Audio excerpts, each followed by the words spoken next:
Hello guys, আসসালামু আলাইকুম। আশা করি সবাই কেমন আছেন। আশা করি সবাই অনেক ভালো আছেন। তো আজকে আমি চলে আসলাম ভাইরাল মিজান ভাইয়ের দোকানে। তো আপনারা দেখতে পাচ্ছেন অনেক মানুষ ভিড় জমছে। আর আজকে হলো শুক্রবার।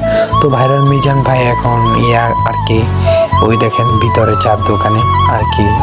আর আমি তারা ভিডিও করতেছি, বারবার গেলে আমার ক্যামেরার দিকে তাকাইতেছে। আর ভাইয়ের ব্যবহার আমার কাছে খুবই ভালো লাগছে, খুবই ভালো একটা মানুষ, ঠিক আছে। তো তিনি দেখতে পাচ্ছেন ওই খাইতেছে, পান খাইতেছে। তো তার সাথে অনেক কথা বললাম। এই যে দেখতে পাচ্ছেন তার মনে কোনো অহংকার নাই। তো তিনি যে আমার সাথে কথা বলছে, অনেক কথা বলছে, ঠিক আছে। আমি বলতেছি যে ভাই নারায়ণগঞ্জ থেকে আইসি, অনেক দূরের থেকে আসে, কিছু বলেন আমার ভিডিও সম্পর্কে। তো ভাই বললো যে আসছেন, ঘুরেন ফিরেন, খান, খেয়ে দেখেন। আর আমি বললাম আচ্ছা ঠিক আছে। তো আমি দেখতে পাচ্ছেন আমি কতটা খুশি হয়েছি, মানে তিনি এতটা ভালো মানুষ আমি কখনোই কল্পনা করতে পারি নাই। আমি আরেকটা কথা গাইছি, আমি তারে বলতেছি কি যে ভাই আপনি যে দোকানটা দিচ্ছেন, এই দোকানে আমার কাজে রেখে দেন, আমি থালা বাসন দুপুনে। তো ভাই কইতাছে যে লোক আছে, তো লোকের কারণে নিতে পারবো না, তো নেওয়া যাইব না আর কি, এই টাইপের কথা কইতাছে।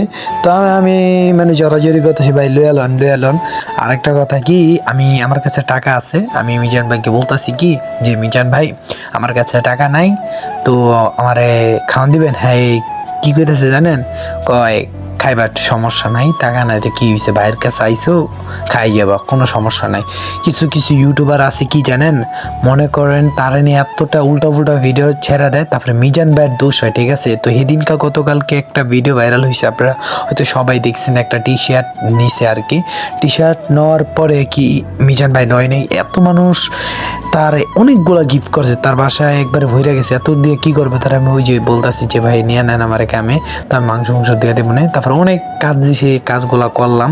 তো তার সাথে কথা বলে একটা এই জিনিসই দেখতে পেলাম, তিনি কোনো অহংকারী মানুষ না, তিনি অনেক ভালো মানুষ, ঠিক আছে। দেখেন কি রোদ, মানে এই রোদের তাপে তিনি কিভাবে, আমরা থাকতে পারতাছি না, আমাদের ঘামায় পড়তেছে, তিনি গরমের ঠালায় মানে এখানে রাঁধতেছে। আর অবশ্যই মাথা মতো তো গরম হইবই, তিনি কত ঠান্ডা মাথায় কিভাবে কাজ করতেছে দেখতে পাচ্ছেন। আর উনি যাইয়া ভাই আমিও অবাক হয়ে গেছি, তিনি কিভাবে কাজ করতেছে ভাই, এতটা গরম, এতটা মনে করেন রাঁধতেছে, এতটা তাপ আসে, তিনি অনেক পরিশ্রমী মানুষ, ঠিক আছে। তো একটা মানুষে